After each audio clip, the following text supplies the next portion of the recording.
नमस्ते दोस्तों, मैं राजकुमार मौर्य अपने YouTube चैनल लॉ सेमेस्टर सारथी में आपका वेलकम करता हूं। आइए सब लोग जुड़िए फटाफट, फिर स्टार्ट करते हैं सेशन को। कल कहाँ तक पढ़ाए थे? सेक्शन 2 टीपीए का सेक्शन 2 समाप्त हो गया था।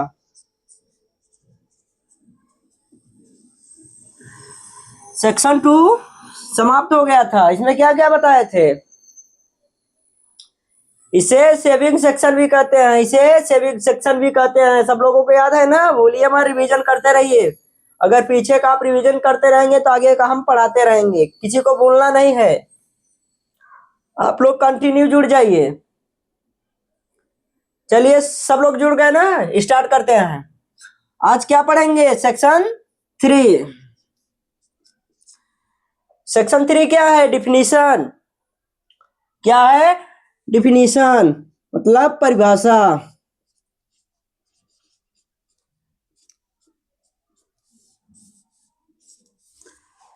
तो चलिए, इसमें किस किस चीजों का परिभाषा पढ़ना है, क्या क्या पढ़ना है, ये हम बताते हैं। आज दो चीज पढ़ेंगे इसमें। क्या? अचल संपत्ति।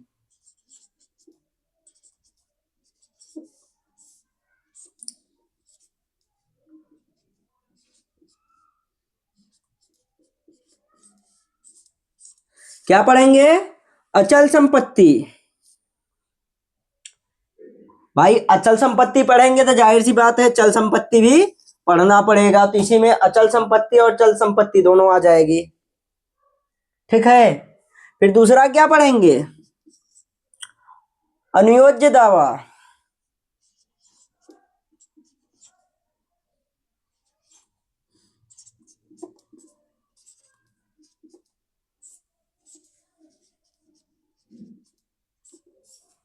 दूसरा अनुयोज्य दावा, इंग्लिश में क्या कहते हैं? Actionable claim.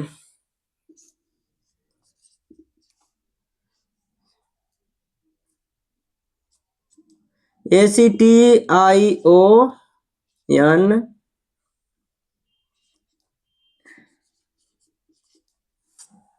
Actionable claim, CLAIMI। ठीक है। एक्शनेबल क्लेम उसे क्या कहते हैं? Immovable property. क्या? Immovable property. चलिए, इंग्लिश पर वाले समझ जाएंगे, बाकी हम हिंदी वालों के लिए ही हमारा चैनल है। थोड़ा कंपेयर करने की बात कर देते हैं तो बता देते हैं, पर हमारा एक ही उद्देश्य है, हिंदी हिंदी वाले स्टूडेंटों के लिए ये प्लेटफॉर्म बनाया गया। जो हिंदी मीडियम के स्टूडेंट हैं उनके लिए ही ये प्लेटफॉर्म बनाया गया है। जिन्हें कहीं अच्छे से नहीं समझाया जाता वहाँ हम हैं भाई। अगर हम हैं तो हिंदी में भी सब कुछ जायज है। तो चलिए, पहला स्थावर संपत्ति, अचल संपत्ति पर ध्यान देते हैं।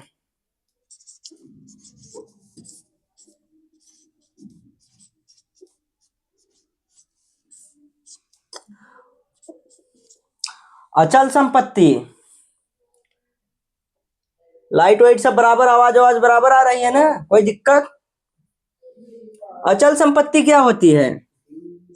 इसे संपत्ति अंतरण अधिनियम 1882 यानी 1882 में कहां पे दर्शाया गया है? अचल संपत्ति होती क्या है? कौन इसे प्राप्त कर सकता है? कौन कौन सी संपत्तियां अचल संपत्ति कहलाती हैं? क्या सभी संपत्ति अचल संपत्ति हैं? सब कुछ बताएंगे। तो अचल संपत्ति टीपीए, ये शॉर्ट नाम है, सभी को याद होना चाहिए। टी का मतलब है ट्रांसफर ऑफ, पी का मतलब है प्रॉपर्टी, ए का मतलब है एक्ट। अगर हम शॉर्टकट कहीं लिख दे रहे हैं तो आप लोग तुरंत समझ जाइए, ट्रांसफर ऑफ प्रॉपर्टी एक्ट मतलब संपत्ति अंतरण अधिनियम। ठीक है। इसके अनुसार, टीपीए के अनुसार,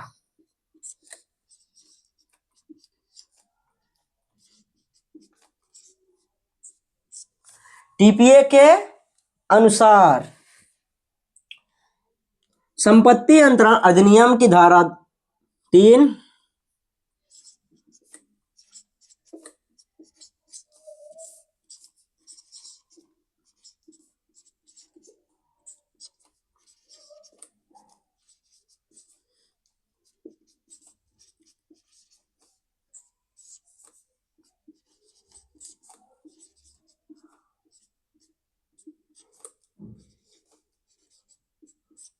धारा 3 में परिभाषित किया गया है, अचल संपत्ति को परिभाषित किया गया है।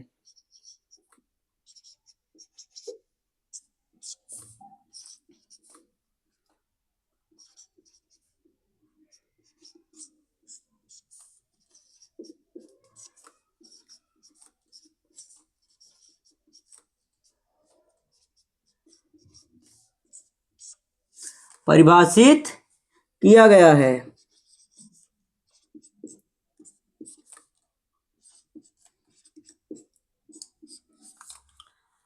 अच्छा बताइए, लिखावट सही है ना? एक कमेंट आया था सर, और थोड़ा बड़े बड़े लिखिए। हमारे साथी थे, वो कमेंट किए थे कि सर और थोड़ा बड़े बड़े लिखिए। तो अब लिखावट सही है ना? कोई दिक्कत? अगर कोई दिक्कत होगा तो कमेंट करके बताइएगा, आपके कमेंट हम पढ़ते हैं। तो इसे कहाँ परिभाषित किया गया है? टीपीए में, टीपीए के सेक्शन 3 में। किसमें? टीपीए के सेक्शन 3 में। किसी को भूलेगा तो नहीं? अगर भूलेगा तो बताइएगा। टीपीए के सेक्शन 3 में परिभाषित किया गया है किसे? अचल संपत्ति को।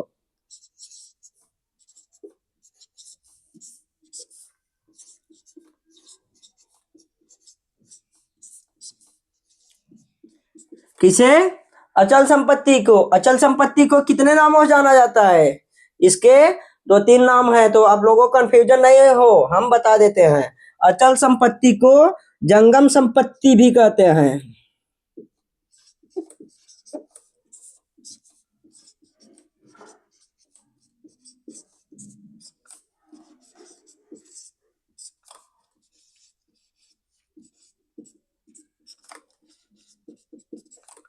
क्या कहते हैं? जंगम संपत्ति, और इसे ही स्थावर संपत्ति कहते हैं।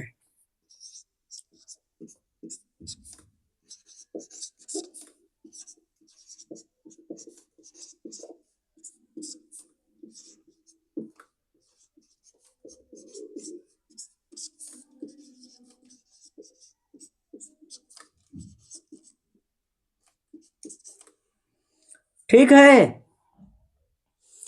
जंगम संपत्ति, स्थावर संपत्ति या तो बोले अचल संपत्ति, तीनों एक ही नाम है, किसी को कंफ्यूज नहीं होना है।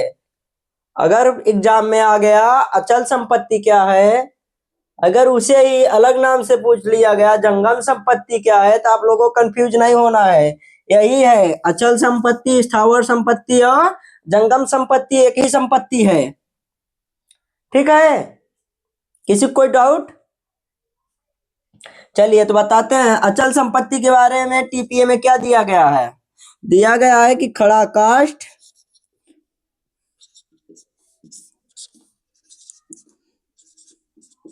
खड़ा काष्ठ, उगती फसल,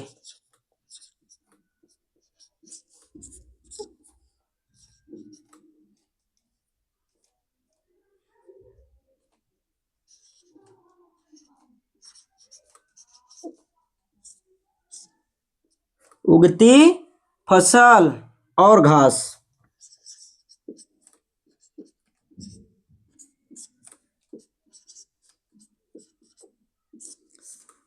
और घास ये अचल संपत्ति नहीं है। क्या बताया गया है इसमें? ये अचल संपत्ति नहीं है।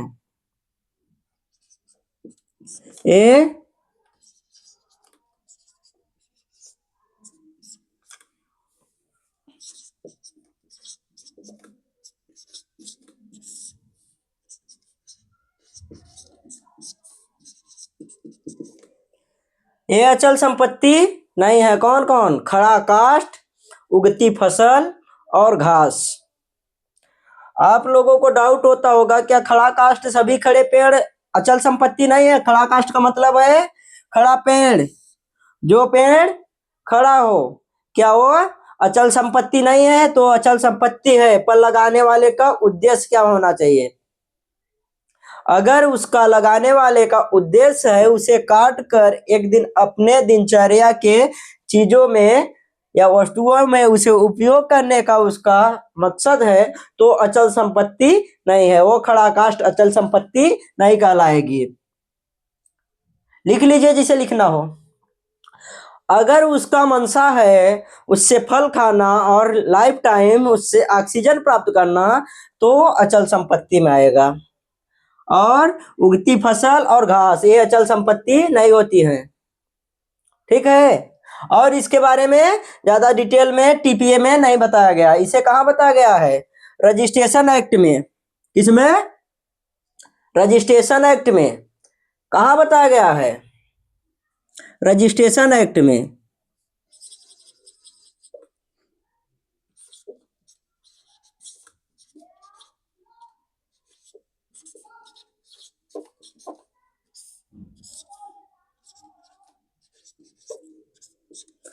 ये कब का अधिनियम था? 1908 का। कब का? रजिस्ट्रेशन एक्ट कब का था? 1908 का। देखिए हम थोड़ा शॉर्ट में समझा रहे हैं, आप लोग जब पेपर में लिखते समय इसे लॉन्ग कर लीजिएगा। एक सक्षम विद्यार्थी वही होता है जो चीजों को खींचना जानता हो। एक सक्षम लॉ स्टूडेंट वही होता है जो चीजों को खींचना जानता हो। अगर एक शब्द पा गया तो उससे 10 शब्द प्राप्त कर सकता है, 10 शब्द प्राप्त कर सकता है। तो आप लोग तो बहुत शब्द पा जा रहे हैं ना। किसमें दिया गया? रजिस्ट्रेशन एक्ट कब का था? 1908 का। इसमें कहा दिया गया है? इसके सेक्शन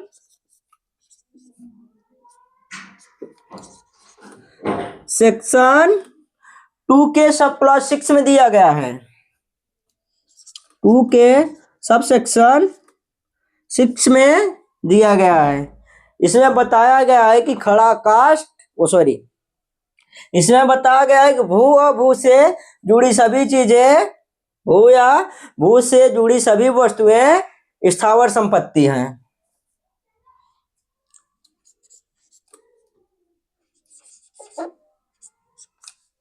भू और भू से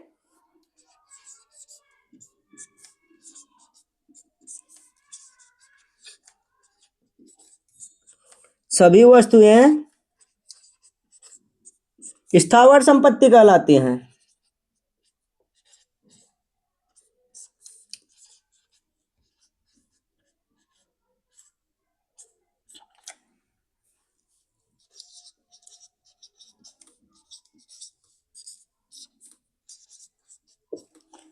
क्या बताया गया? भू और भू से जुड़ी सभी वस्तुएं स्थावर संपत्ति कहलाती हैं। ठीक है। किसी को डाउट? कोई भी डाउट हो तो तुरंत पूछिए। कहाँ दिया गया है? टीपीएम दिया गया है। कहाँ दिया गया है? सेक्शन 3 में दिया गया है। देखिए एक चीज पर ध्यान दीजिएगा, हम कहीं अचल संपत्ति लिख दे रहे हैं तो कहीं स्थावर संपत्ति, आप लोग समझ जाइए वो एक ही चीज है ना। आप चाहे जिस नाम से उसे लिख सकते हैं या जिस नाम से इच्छा हो उस नाम से आप पुकार सकते हैं उसे, कोई डाउट ना हो। और इसकी परिभाषा कहाँ दी गई है? एक जगह और दी गई है। कहाँ? जर्नल क्लोजेज एक्ट में। वो कब का एक्ट था? वो अधिनियम कब का था? जर्नल क्लोजेज एक्ट कब का था? कब का था? 1897 का। कब का? 1897 का। चलिए देख लीजिए इसकी परिभाषा कहाँ दी गई है? जर्नल क्लोजेज एक्ट में।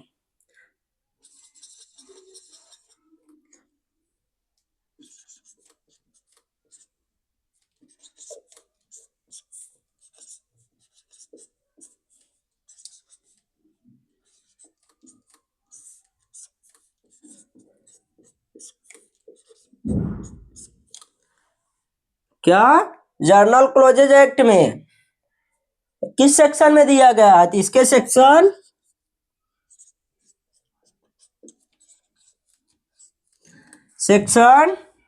3 के सब क्लॉज 26 में दिया गया है। यानी 3 के 3 के 26 में दिया गया है। कहाँ? 3 के सब सेक्शन 26 में दिया गया है।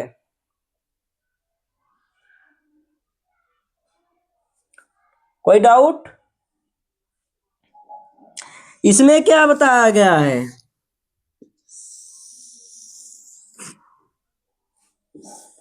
भूमि और भूमि से जुड़ी सभी चीजें स्थावर संपत्ति हैं। भूमि से प्राप्त लाभ, क्या? भू और भू से जुड़ी सभी वस्तुएं या भूमि से प्राप्त लाभ स्थावर संपत्ति हैं। तो स्थावर संपत्ति समाप्त हो गया। स्थावर संपत्ति समाप्त हो गया। एक इजी भाषा में हम समझा दे रहे हैं, इसे आप नोट डाउन कर लीजिए, यहां हम नहीं लिख रहे हैं। तो स्थावर संपत्ति वो संपत्ति होती है, स्थावर संपत्ति वो संपत्ति होती है जो एक जगह से दूसरी जगह आसानी से न लेकर जाया जा सके, वह स्थावर संपत्ति यानी अचल संपत्ति कहलाती है। जैसे क्या गाड़ी अचल संपत्ति है? नहीं, वो चल संपत्ति है। जो एक जगह से दूसरी जगह आसानी से मूव किया जा सके वह चल संपत्ति कहलाती है। जो एक जगह से दूसरी जगह आसानी से मूव कर जा सके, वह आसानी से मूव कर रही तो चल संपत्ति, अगर नहीं मूव कर पा रही है तो अचल संपत्ति। अचल संपत्ति का मतलब है कोई भी चीज हो, अगर वो जमीन से जुड़ गया तो अचल संपत्ति कहलाती है। देख लीजिए उदाहरण।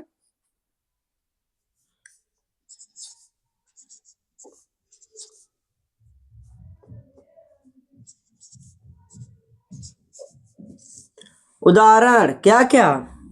भूमि,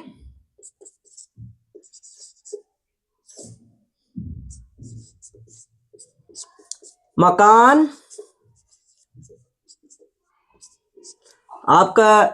आप पूछ रहे होंगे भूमि है तो मकान कैसे होगा? मकान भी एक जगह से दूसरी जगह आसानी से मूव कर सकते हैं, मकान को नहीं कर सकते ना। और यह भूमि से जुड़ी हुई है। अगर मकान बनाएंगे तो भूमि से जुड़कर बनाएंगे, क्या भूमि को छोड़कर बना सकते हैं मकान? नहीं बना सकते ना। जो भूमि से जुड़ी हुई चीजें होती हैं, जैसे भूमि, मकान, और मकान में लगा गेट, मकान में लगा गेट भी, ये देखिए मकान हो गया।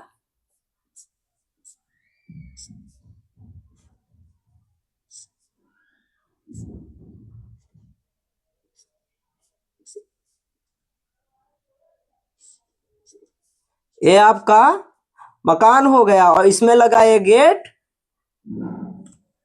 क्या? इसमें लगा एक गेट, स्थावर संपत्ति है। आप लोग सोच रहे होंगे गेट तो आसानी से मूव किया जा सकता है, तो गेट हमेशा स्थावर संपत्ति नहीं होती। जब तक मकान में वो न लग जाए वो चल संपत्ति कहलाती है। जब वह मकान में फिट हो जाए तो वह अचल संपत्ति कहलाने लगती है। मकान में जुड़ते ही वह अचल संपत्ति कहलाने लगती है। और जैसे कोई मशीन हो गई,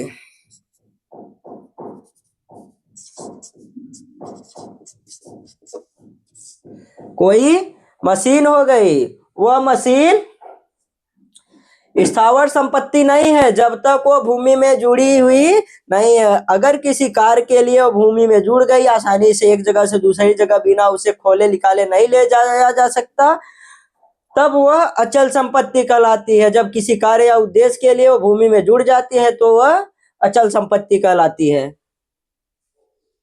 तो इसका इजी हिंदी में या सरल भाषा में कहें तो इसका एक परिभाषा हो सकता है कि जिस संपत्ति को एक जगह से दूसरी जगह आसानी से मूव न किया जा सके उसे अचल संपत्ति कहते हैं। जैसे भूमि को आसानी से ले जा सकते हैं, नहीं ले जा सकते ना। या किसी चीज को जो अचल संपत्ति है उसे आसानी से नहीं ले जा सकते, पर सभी चीजें इसमें नहीं आते। भूमि से प्राप्त कुछ लाभ ऐसे होते हैं जिसे हम आसानी से ले जा सकते हैं। तो सब कुछ नहीं, पर कुछ चीजों में यह लागू होता है। ठीक है, तो अचल संपत्ति किसी को डाउट नहीं है ना? सबको समझ में आ गया? लिख लीजिए जिसे लिखना हो। फिर इसके बाद हम स्टार्ट करते हैं एक्शनेबल क्लेम। अनुयोज्य दावा क्या होता है? क्या अनुयोज्य दावा क्या होता है? टीपीए के किस सेक्शन में इसे लिखा गया है? टीपीए के किस सेक्शन में इसे लिखा गया है? फटाफट जिन्हें याद हो बताइए, जो पढ़े हो बताइए, जो नहीं पढ़े होंगे उन्हें हम बताएंगे। कमेंट करते रहिएगा, कमेंट न रुके। लिख चुके सभी लोग? अब क्या पढ़ोगे? अनुयोज्य दावा। इंग्लिश में क्या कहते हैं? Actionable claim. चलिए देखिए अनुयोज्य दावा।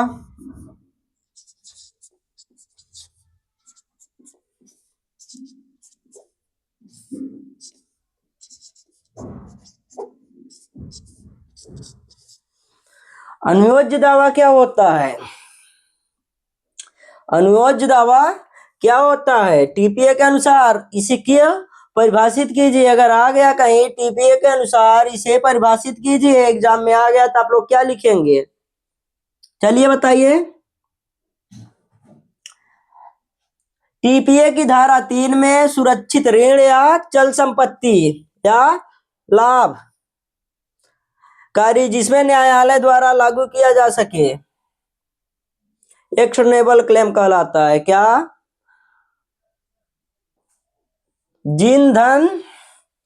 जिस धन या अधिकार को सीधे हाथ में न लिया जा सके। क्या? जिस धन या लाभ को सीधे हाथ में न लिया जा सके और उसे मुकदमे के द्वारा प्राप्त किया जा सके, वह अनुयोज्य दावा होता है। क्या? जिसे, यह बहुत इंपॉर्टेंट क्वेश्चन है। दोनों इस सेक्शन के दोनों बहुत महत्वपूर्ण क्वेश्चन हैं जिन्हें हम छांट कर लाए हैं, तो आप लोग इससे समझने में जरा भी चूक ना करिएगा।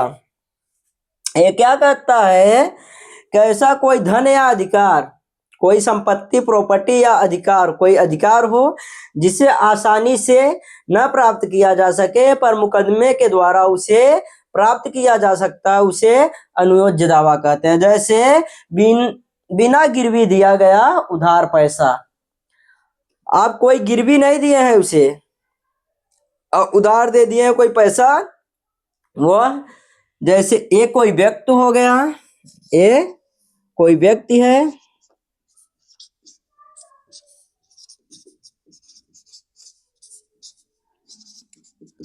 ठीक है, और इसे आप 50,000 रुपये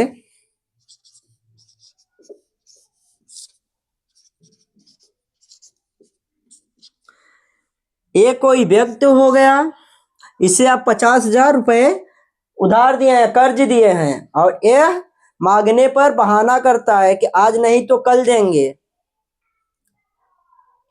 ना, मांगने पर बहाना करता है, तो इसे आप न्यायालय में मुकदमा दायर करके आप प्राप्त कर सकते हैं।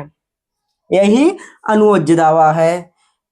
और इसमें कई चीजें आते हैं, उदाहरण देख लीजिए। बीमा की राशि पाने का अधिकार इसी में आता है। जैसे कोई बीमा आप कराए हैं और बीमा कंपनी आपको बीमा देने से मुकर जाती है, तो आप इसके खिलाफ मुकदमा ला सकते हैं। यह आपका अनुयोज्य दावा है, एक्शनेबल क्लेम ला सकते हैं आप न्यायालय में, और इसे न्यायालय के द्वारा आप प्राप्त कर सकते हैं। क्या? आप इसे न्यायालय के द्वारा प्राप्त कर सकते हैं। किसे? बीमा की राशि पाने का अधिकार आपको प्राप्त है। उदाहरण देख लीजिए। पहला उदाहरण है उधार दिया हुआ पैसा।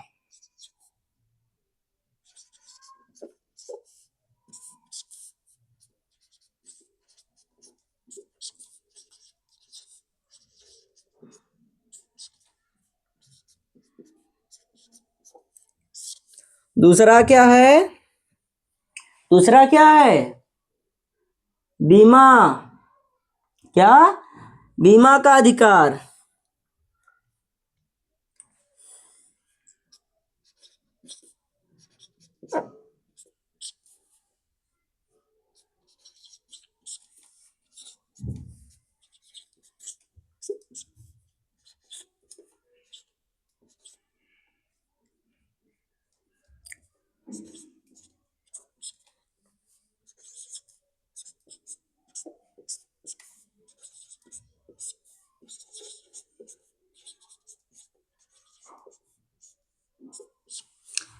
दूसरा क्या हो गया? बीमा की राशि प्राप्त करने का अधिकार। और तीसरा क्या होगा? साझेदारी के मुनाफे का अधिकार। क्या? आप कोई बिजनेस साझेदारी में करते हैं तो आप उसके मुनाफे का आधा 50% ले सकते हैं। इसका दावा आप कर सकते हैं। तो क्या है, साझेदारी में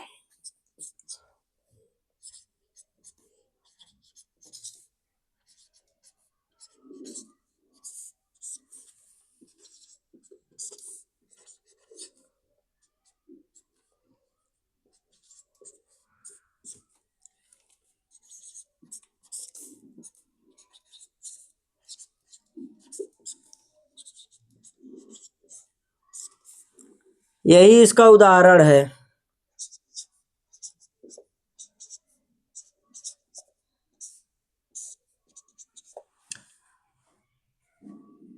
किसे नहीं समझ में आया, इसकी परिभाषा आप अपने नोट में लिख लीजिए। चलिए फटाफट लिखिए, क्या है इसकी परिभाषा? जिस धन या अधिकार को आसानी से प्राप्त न किया जा सके, क्या?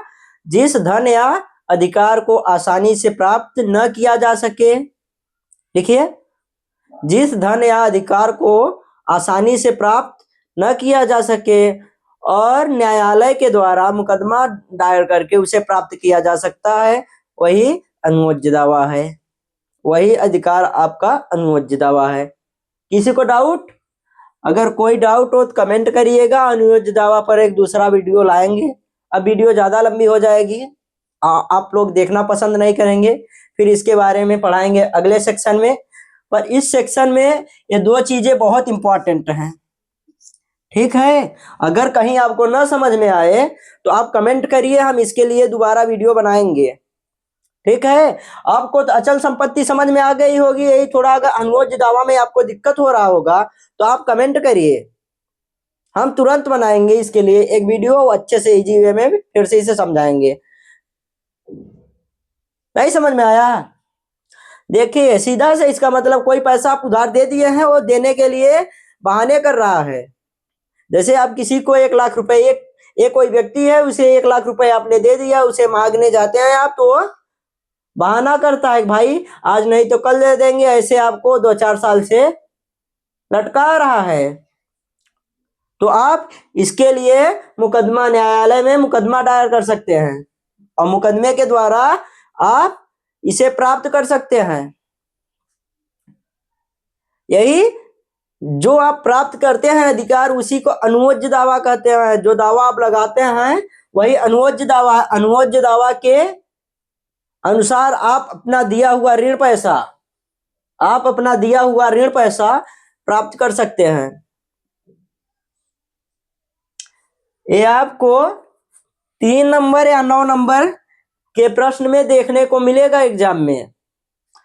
और 80% गारंटी लेते हैं, 80% गारंटी लेते हैं कि दोनों क्वेश्चन में से एक क्वेश्चन आपको आपके एग्जाम में 100% दिखने को मिलेगा। तो इसे आप अच्छे से तैयार कर लीजिए। एलएलबी और बीए एलएलबी के स्टूडेंटों के लिए तैयार किया गया है। इसके लिए एलएलबी और बीए एलएलबी के स्टूडेंटों को सेमेस्टर एग्जाम यानी 5th semester, BA LLB 5th semester वालों के लिए और एलएलबी 2nd सेमेस्टर वालों के लिए यह बहुत जरूरी है। सॉरी, एलएलबी 3rd सेमेस्टर वालों के लिए, LLB 3rd semester, BA LLB 5th semester वालों के एग्जाम में 100% एक क्वेश्चन पूछा जाएगा। आप लोग तैयार कर लीजिए। बस आज के वीडियो में इतना ही, फिर हम मिलते हैं अगले वीडियो में। थोड़ा आपसे एक रिक्वेस्ट करते हैं कि आप जहां जितना हो सके इस वीडियो को शेयर करिए और हमारे अगर जो सब्सक्राइब नहीं किए हैं तो हमारे चैनल लॉ सेमेस्टर आरसी को सब्सक्राइब करिए, हमारा सपोर्ट करिए। हम आपके साथ जुड़ते हैं और डेली रेगुलर एक वीडियो आपको देंगे और इजी वे में पूरे सेमेस्टर एग्जाम की तैयारी, आपके पूरे सिलेबस को हम इजी वे में, इसी हिंदी वे में समझाएंगे, सरल से सरल भाषा में आपको समझाएंगे।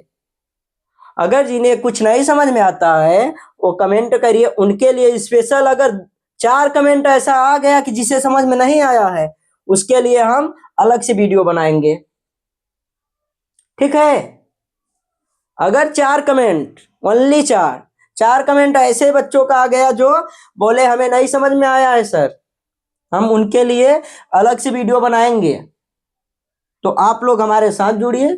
बस सब्सक्राइब करते समय आप बेल आइकन की घंटी को, जो बेल आइकन की घंटी होती है उसे दबा दीजिए।